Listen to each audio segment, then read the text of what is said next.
If only he could have known, if only he knew there was enough support out there, enough people who cared to fill a church.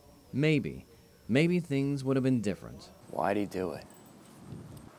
I don't know. I really don't know.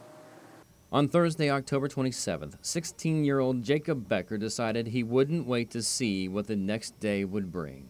He had shot himself in the head.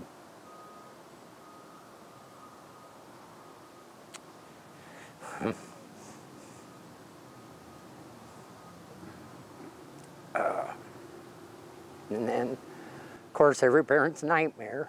A nightmare that played out 4 times in our area in less than a month. A 13-year-old in Columbia City, a 17-year-old in LaGrange, an 18-year-old in Bryan, Ohio. And then... What did I miss?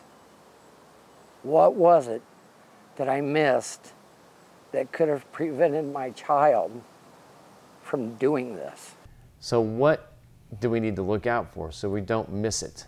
Yeah, well, I think the biggest thing is that isolation factor. Clinton Foppel is with Remedy Live, a local organization with a national footprint dedicated to dealing with all those things many of us don't want to talk about: depression, abuse, suicide. They want to be alone a lot more. They sleep a lot more. They don't have a lot of answers when you ask them how they are doing, because quite honestly, they're trying to numb themselves because of the pain that they feel internally.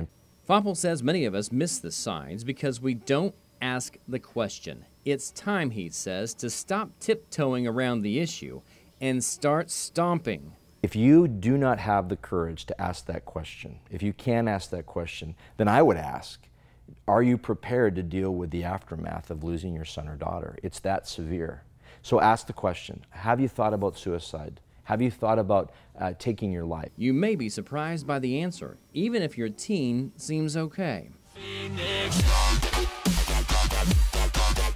Through its Get Schooled program, Remedy Live has talked to more than 5,000 of our kids in our school districts in our area, and 26% said they have thought of suicide.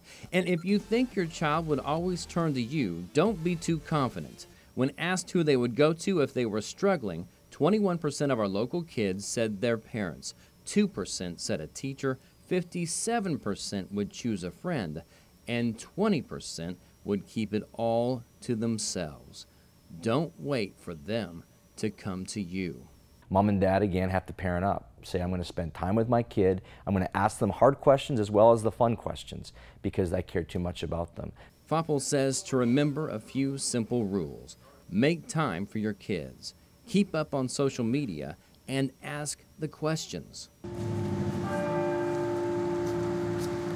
And if you have even the slightest concern, says Bob Becker, don't hope things will get better. Get them help. Get them help. They can tell you they don't need it. I don't care what they tell you. You're the parent. Get them the help.